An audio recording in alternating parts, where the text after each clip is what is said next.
James Lynch here for MiddleEasy, joined by UFC featherweight Chase Hooper is going to be back in action at UFC 263. He's going to be taking on Stephen Peterson on June 12th. Chase, how's it going, man? I'm good. In between training sessions right now. Just starting to kind of get the weight off a little more. And, having a good time still. It's great to see you back in action, like I mentioned. We haven't seen you since December. Was this the right amount of time off, or were you looking to get in there a little bit sooner? It's kind of, I don't know, it's just a different pace, it seems, with the UFC. Like, it's kind of, because it's such a big roster right now, they have, so many people wanting to fight, you kind of have to wait your turn a little more. But I feel it's a good amount of time, because that's the thing that I have so much more of than so many other people on the roster is time. And it's just trying to make the most of the time between fights. And really, get in some good training and really just fill in the gaps. Because, that's kind of the thing at the end of the day is just trying to get better. Yeah, you're kind of in a weird spot. You're a really young guy. You've got, 13 fights now, but I know you're still kind of learning on the job, so to speak, because you're beating the guys on the regional scene that you're supposed to, but obviously in the UFC, you don't want to be overmatched or anything. So it's kind of, is that accurate? You're kind of just learning on the fly, so to speak? Yeah, it's kind of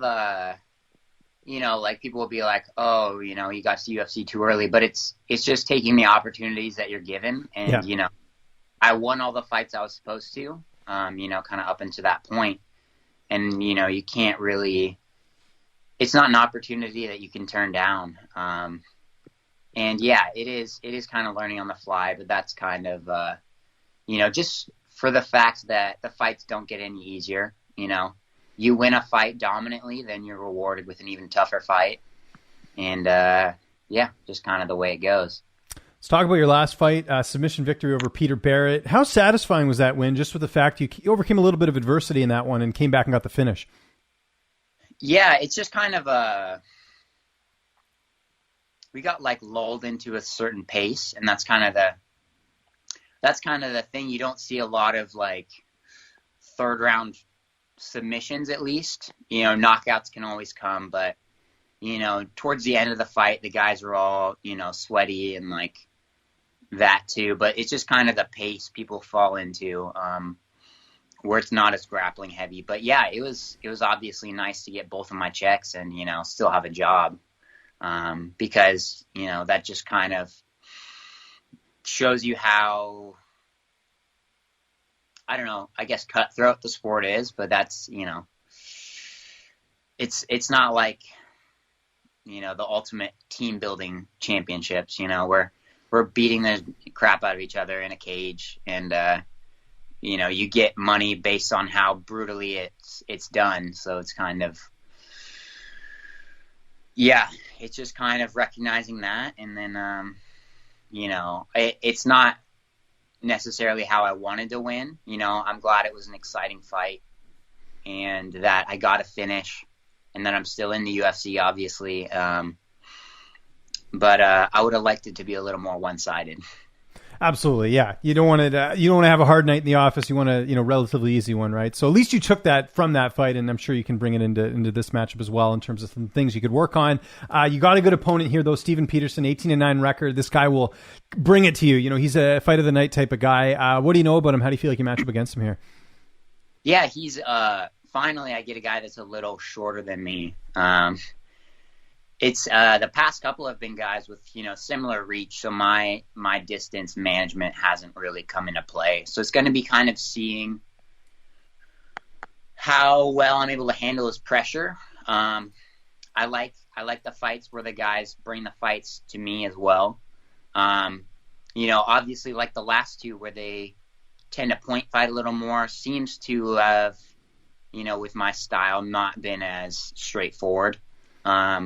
It's so much easier when the guy is trying to actively, finish. He's trying to actively bring the fight to you. It's so much easier to kind of give that back.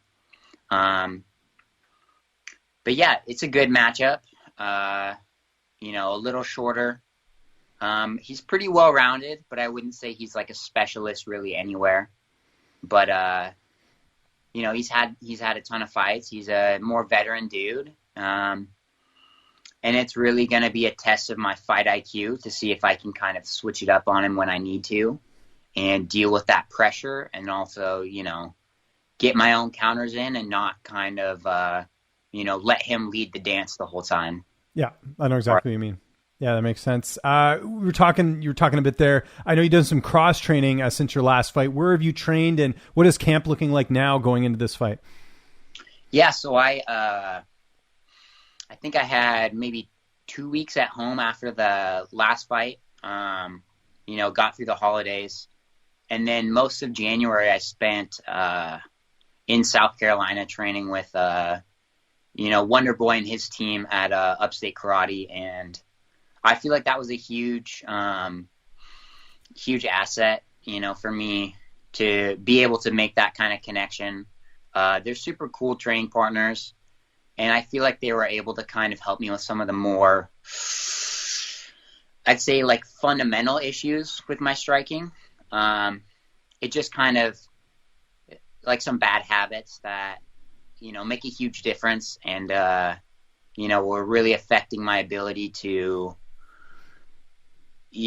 stay rangy, make the most of my length, and also, get some power from some of my shots. So, those guys have given me a ton of good work, and it's, kind of on me now to not disappoint and not, cause yeah, it's, they gave me a ton of great stuff. It's working really well in the gym, but that's not what matters. It's just going to be kind of seeing if I can use that in the next fight coming up here, and if I can perform the way that I need to. But yeah, I recently spent another week out there, so I've got a full month training with all the guys out there. And that's kind of been my traveling as far as that goes, for cross training right now. What made you decide to train there? Like, what was the connection? How did you end up training there? It was kind of when I went and trained with Ryan Hall back in August. He was saying, because I know Ryan's training with Stephen now, because I actually just talked to Wonderboy this morning. I know that Ryan's going in there and helping Stephen for his fight with Gilbert Burns because he's good at jiu-jitsu. So that's interesting. So yeah, you went out to Hall's, and then Hall sort of hooked it up, I'm assuming. Yeah, he was actually supposed to be out, I guess. I didn't find that out until I was there. He was supposed to come out the same week that I was there, but it didn't work out on his end, so he had stuff to take care of. But yeah, he said that Wonderboy was fantastic. Their whole team was good for the stand-up and all that. And, so his recommendation, I went out there. And, it worked out. Awesome. So Wonderboy's obviously there. Did you get to work with Chris Weidman when he was there? I mean, not obviously now with what happened after his fight, but before that. And I know John Sweeney's there as well, one of their top prospects at the gym. Yeah, so Weidman, I think he had COVID when I went in January. Right. Okay, yeah, that makes sense. Yeah, because his fight got moved, yeah. Yeah, and then when I went back there was the week after his fight. He fought on Saturday, and then I flew in Sunday night. Not great timing, obviously, with him breaking his leg, right? So he obviously wasn't there. But, they have a ton of great guys. A lot of, I don't know, obviously they have a lot of great striking, but they have some great wrestlers out there too. And, really good looks for, kind of this upcoming fight. They have some good pressure guys. Sweeney's a great pressure guy. I think anybody from their gym will tell you that. But, it was a good time. Nice. And are you going back out there before this fight? Because the fight's until the 12th. Are you going to head out there one more time, or is that all the training you needed leading into this fight? We'll kind of see. I don't know. I could go either way with it, but it's just kind of when I do start cutting a little harder, I don't like to travel as much. It's just hard. Yeah, it's hard retaining water when you're on the plane, right? So. Yeah, and just kind of it's so much easier when you're in your own environment to kind of work on the dieting food-wise and all that, and then have your own routine. But yeah, we'll see. I could go either way with it, but I think I'm trending more to like staying home and just kind of working with my teammates and see how it goes. And then what about back home? We were talking off air a little bit about the pandemic. What's camp looking like right now? It's pretty normal.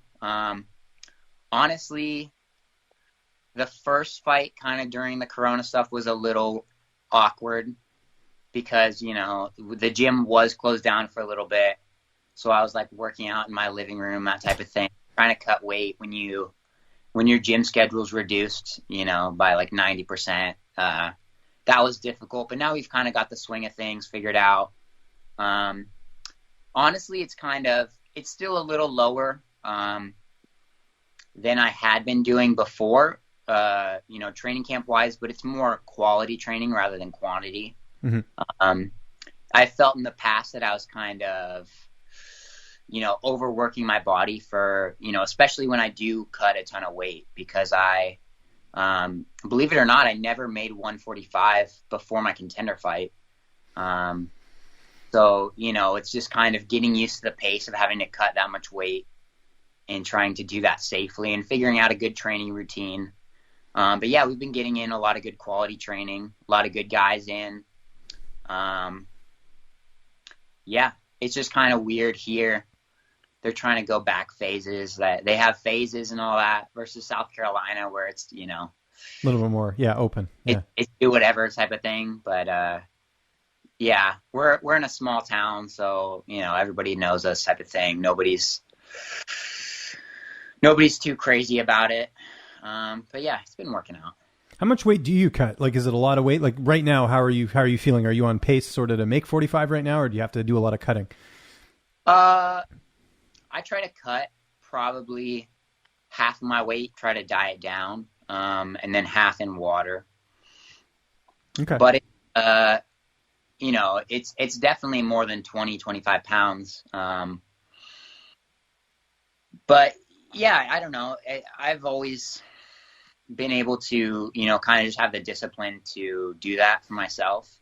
It's just kind of, honestly, I just started like last couple days here. But it's just getting on the scale every day and, adjusting accordingly based on how I feel and what I'm eating to, what the number on the scale says. And then, I try to go in a fight week around 160-ish. And then, kind of cut the rest in water. The PI really helps out with the weight cutting side of things. And, they make it super easy. So I'm just I have plenty of time right now. I don't have to cut too much weight to get towards that 160. So it's just kind of, doing it smart, not doing it too quickly, not dragging it out. Really just trying to balance it for myself. How much longer do you see yourself staying at 45? Like, I'm sure eventually, because you're a young guy, you can make it, but are you thinking in the future probably going up to lightweight? I think definitely, even right now, the idea of having to cut 10 less pounds is definitely nice to think about. But it's such a hard game because there's pros and cons, right? I mean, you move up, you're at a disadvantage strength-wise to a lot of fighters, and then you have to put on the strength. Like, there's a lot that goes into it. I get it. I mean, I've seen both sides of it, right? Where, it'll be easier not having to cut the weight, but then you got to compete with guys that are really big, right? Like, it's tough. Yeah, it's kind of dumb. Just everybody cuts so much weight just to fight someone the exact same size. Mm-hmm.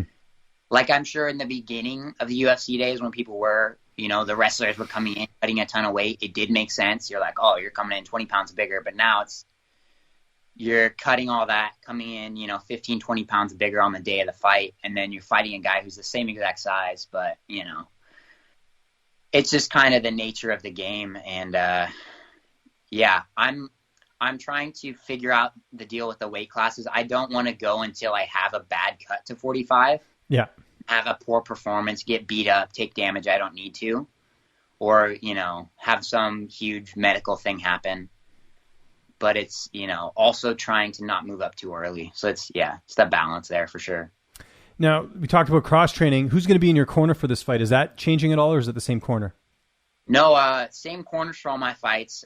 It's kind of you don't want too many, cooks in the kitchen type of thing. Right. It's always kind of been that way.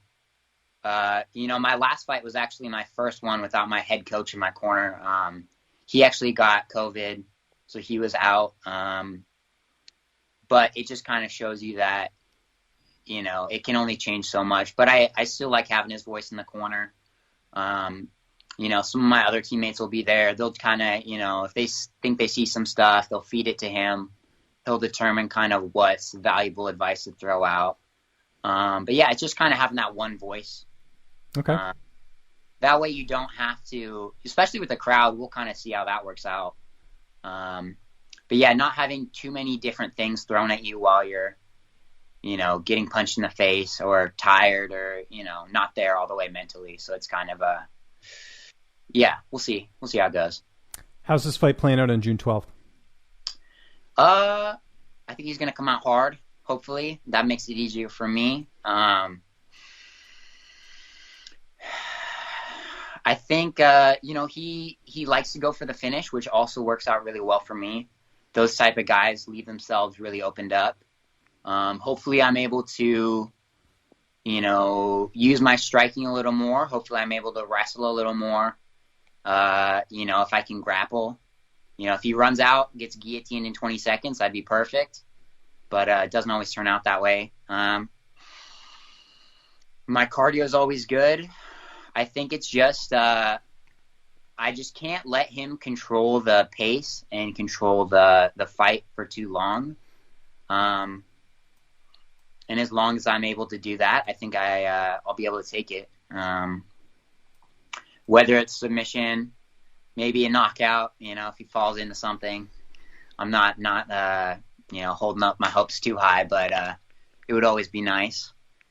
Or, whether it's a boring decision, I'll take it, whatever gets me the 2 checks. You talked about it there, how you're kind of just taking it fight to fight. I guess that's the plan. Like, I'm sure if you could have it your way, you'd fight 3 times a year, but you kind of just want to take it fight to fight, see how this fight goes, and then sort of reassess when you want to fight again?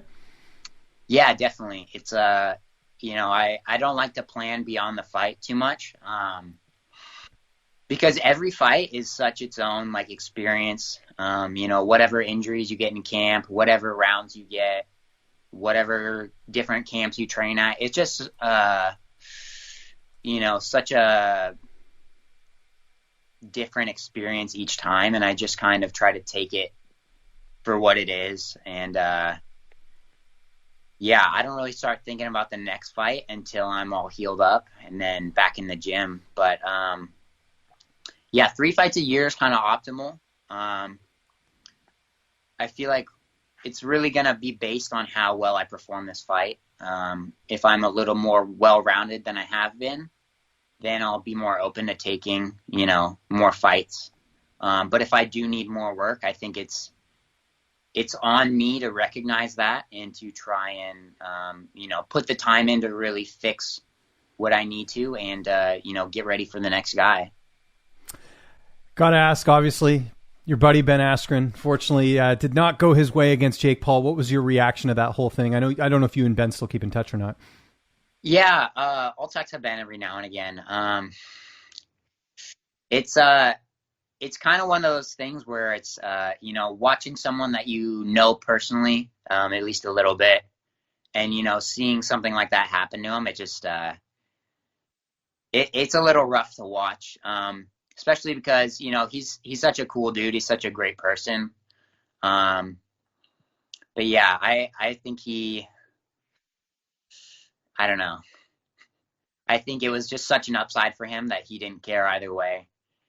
And before, with the Masvidal knee, he's already got one of the most memed losses in history. Anything he posts, he gets that thrown at him all the time. Probably daily. So I don't think he cares. I don't think he has too much of an ego left at this point. Are you going to try and confront Jake Paul like you did with Jorge Masvidal? I will maybe consider doing challenging him to a gi jiu-jitsu match. There you go. I like that. F rules. Other than that, I'm not trying to box anybody. Not even trying to wrestle, really. Maybe some combat jiu-jitsu, but other than that, not trying to get into any crazy YouTube fights yet. Have you talked to Chael Sonnen about doing any Submission Underground stuff? Because you're not that far away from Portland. Yeah, they have hit me up a couple times. It's just been kind of weird timing. They offered me a short notice one, but it was right after my last fight. Right. Yeah, it's tough. Yeah. Yeah, I hadn't even gotten training hard yet. So I didn't want to go into a match where a guy's going to try to, blow my knee out type of thing. But yeah, we'll see kind of after the next fight if the timing lines up. I really like the idea of like a combat jiu-jitsu match. That's kind of, just the part of MMA that I'm actually good at. So I would like to see how that goes because the strikes make it so much easier. Yeah, no, absolutely. Just one more thing on the YouTube stuff, because I mentioned Jake Paul. Do you like watching that stuff? Like, do you like watching like the YouTubers? Like we've got, Logan Paul now boxing Floyd Mayweather. Is that something that interests you at all, or do you think it's silly? As far as their like fan base, I think I'm I missed the boat a little bit, or I guess, I'm too old for their audience type of thing. Okay. Because I think they're only a couple years older than me, more or less. But, yeah, I was a little too old for it, but like my fiance's like younger brother is like a fan type of thing.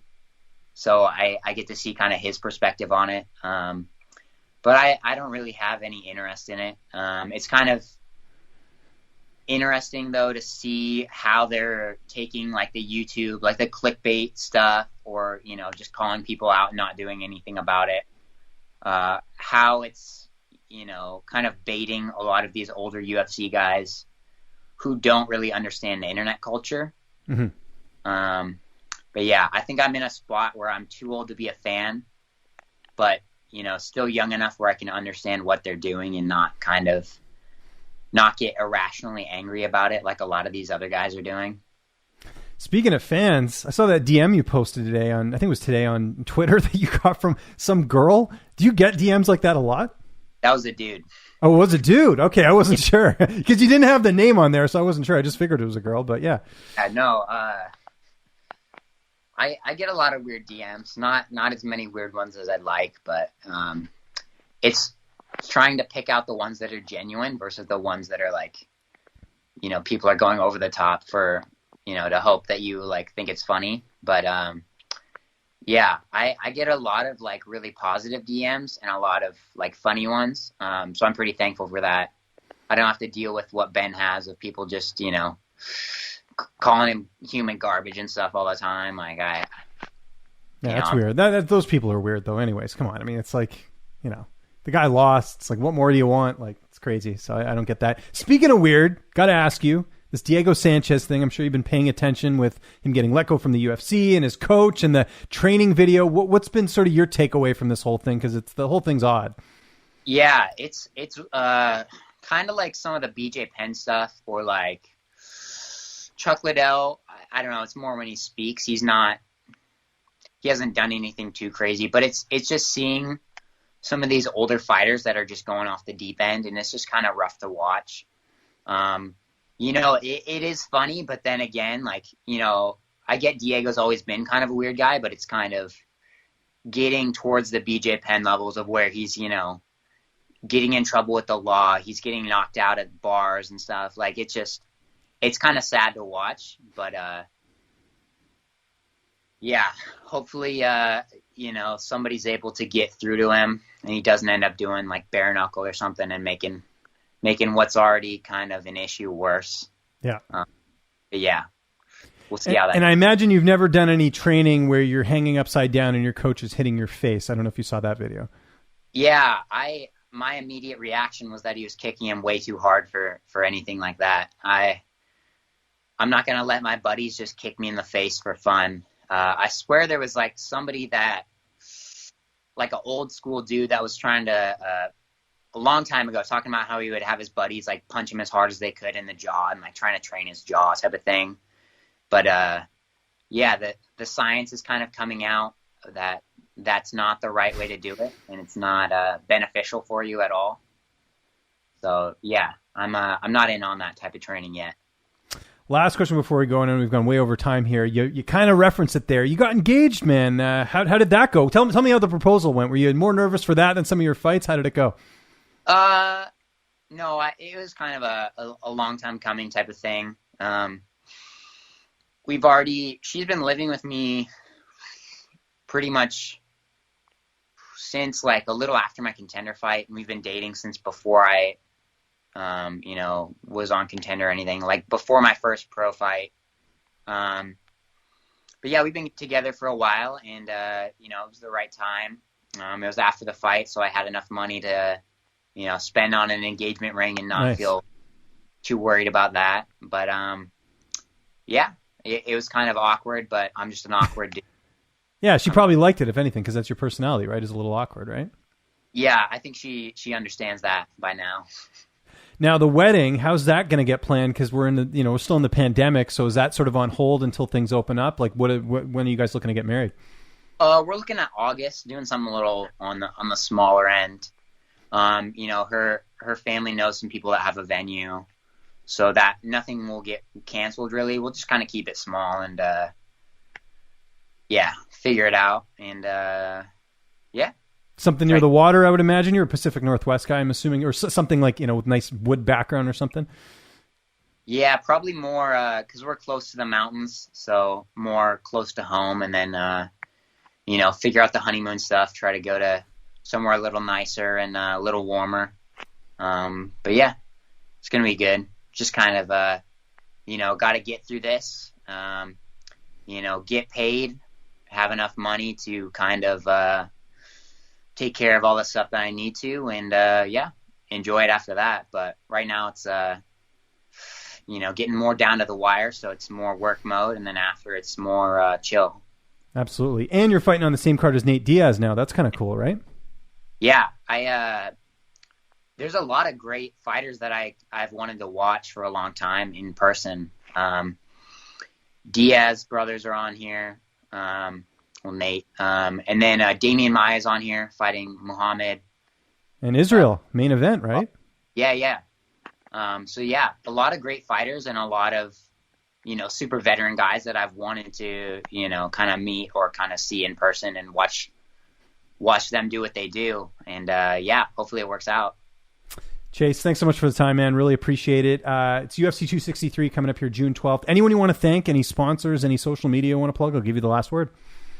I'm good. Just thankful for all the people that beat me up and let me beat them up a little bit. All the guys in South Carolina, all the guys at my gym that have been there since day one, and that I train with every day. So yeah, just thankful for that, and that's it for me.